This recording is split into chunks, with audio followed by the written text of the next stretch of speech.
How I Gave Up Being a Genius for Love. When I was 18, I had to choose between following in my mother's footsteps and pursuing a career in science or getting married to a charming but incredibly insecure boyfriend.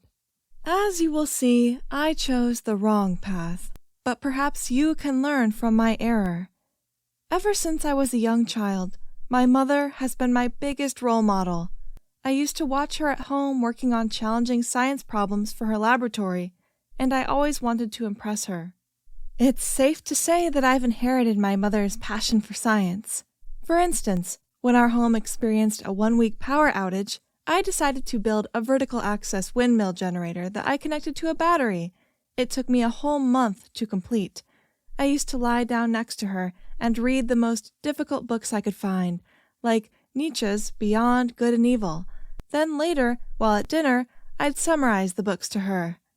I'd build, and by that time we had electricity once more, but I was still eager to show it to my mother. I invited her to come to the garden, where I had draped a curtain over my little invention. I lifted it up and showed her my generator, which was connected to her coffee maker. I could see how impressed she was when the coffee was ready, and she even told me that it was the best coffee she had ever tasted. While my family was supportive of my interests, school was different. I really wanted to get good grades so I could one day enroll in an Ivy League university like my mother did. In fact, I could get straight A's in most subjects without even trying, but the other students would tease me, especially my arch nemesis, Sam. She wasn't just mean, but also quite rude. "Funny thing," she said to me once. "I know you're trying so hard to be smart like Hermione from Harry Potter, but you actually remind me more of Ron Weasley." Everyone in the room laughed, and I was so offended by what she had said that on the next physics exam, I gave the correct answers to everyone in our class except Sam as my revenge. She ended up receiving a D while everyone else received an A or B. Our teacher, of course, realized that the majority of the students in our class had gotten the right grade. He approached Sam and remarked that, "Not only do you lack any comprehension of physics, but you're also the only student in the class who doesn't know how to cheat, because he had somehow cheated to obtain such high grades." Everyone laughed at her, but it turns out that it's rarely a good idea to criticize someone who is more successful or powerful than you, because after that, Sam hated me even more. That day in PE class, we were supposed to play tag, and Kylie was the one who was supposed to run after the other students. When Sam got close to me, she stopped, looked at me, and said, "You do understand that no one likes you, right?" Ouch! She'd hit my weak place.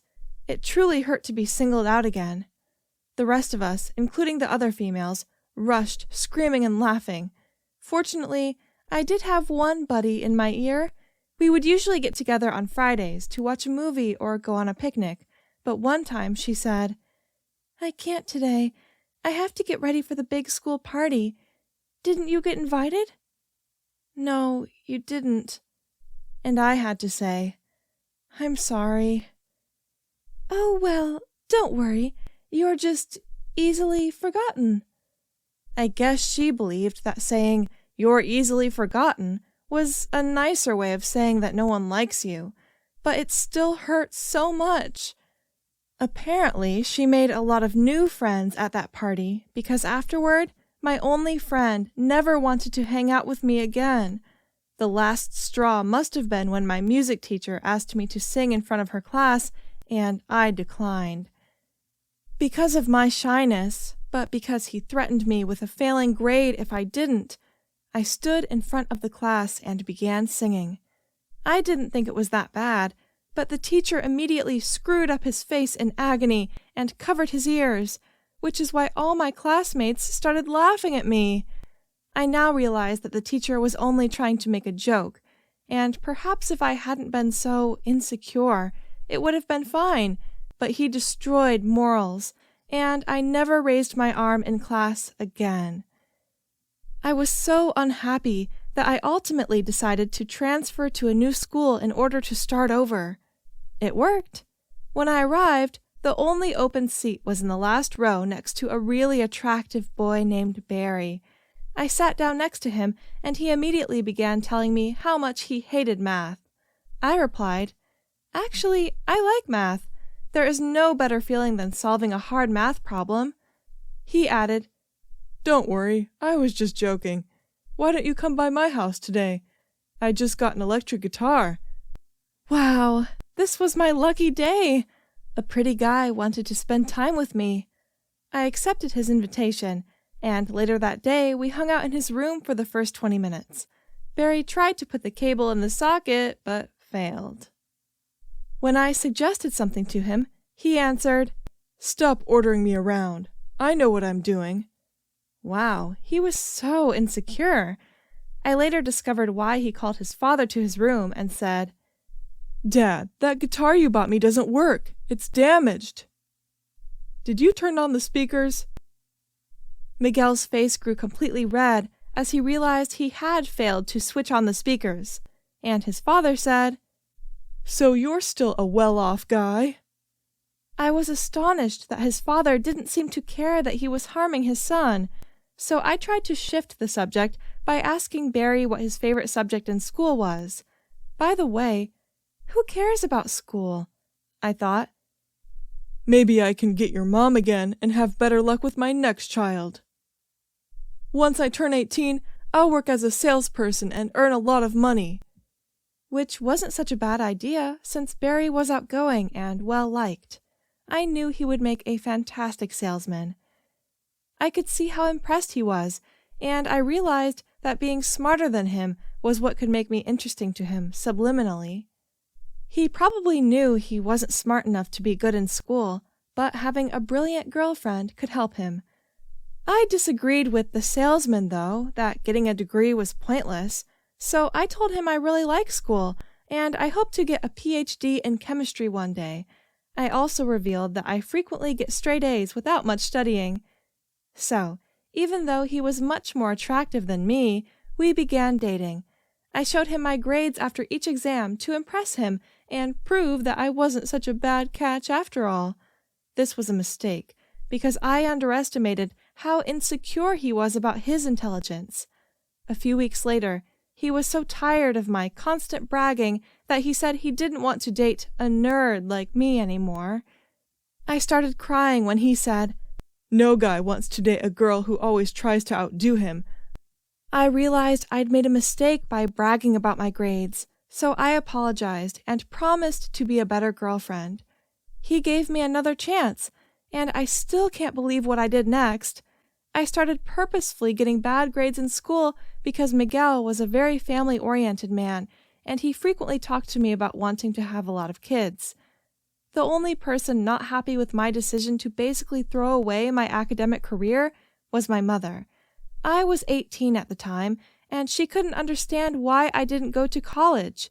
She asked, "What will you do instead?" Miguel and I would save some money, get married, and have children as soon as possible, and as many as we could. "But you're only 18. Why not start a family after college?" I lied to my mother and claimed that I would much rather become a mother and start a family because I was too ashamed to tell her that the reality was Barry merely didn't want me to attend college, and that I was frightened of losing him. When Barry got his first job soon after we moved into our own apartment, Mom eventually respected my decision. It was exhilarating to be in such a serious relationship at such a young age, and even though Barry didn't want to commit, we made long-term plans. He suggested that having many employment options would prevent me from becoming a good mother, so I should pick a job with lots of opportunities. At least until I got pregnant, he still permitted me to work as a private tutor for kids. Being a mother at the age of 19 was an exciting experience for me, because it was the first time in my life that I felt like a real adult. Barry, despite his insecurities and flaws, was a loving husband and father. Things were good, until I got pregnant. With our second child at age 21, taking care of a baby and a toddler is extremely taxing, and to be honest, I regret not going to college because I would have been among the top students and looked forward to a great career. However, I recently mentioned to Barry that I was thinking about getting an engineering degree from an online college so I could study from home while taking care of our kids. He recently received a promotion at work, so I reasoned that he might be less apprehensive about me beginning my own career. However, he replied that I should wait until our children are adults before I neglect my motherly responsibilities. To be honest, he might be right, but at the moment our children must come first. Nevertheless, I am confident that when the time is right, he will allow me to pursue a good education because I know that he loves me.